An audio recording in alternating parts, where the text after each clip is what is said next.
Lui a lancé un pavé dans la mare du colonialisme à la française dans les années 30 avec son livre Cannibale. En 1998, Didier Daenic, prix Goncourt du livre jeunesse en 2012, est allé à la rencontre de collégiens et lycéens au MACT. Lise Dolmar, Paul Labéca. Le cadre, le lieu, en résonance directe avec le propos du jour. 1931, l'exposition coloniale à Paris. Ces jeunes lycéens et collégiens veulent savoir. Ça tombe bien, face à eux, Didier Daenic, écrivain français, prix Goncourt de la Nouvelle en 2012. Son thème de prédilection, l'esprit colonial et l'impact sur certaines populations.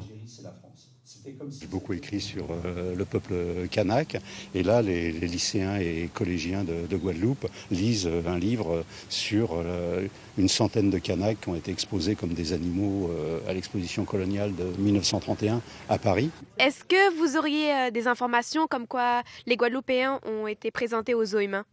Il y a des gens des Antilles qui ont été exposés dans plusieurs expositions universelles.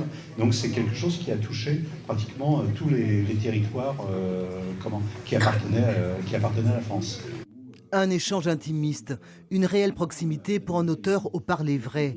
Avec son ouvrage en main, Cannibale, paru en 1998, le romancier invite le public à une prise de conscience sur les erreurs du passé. Avec ses livres, il raconte un peu...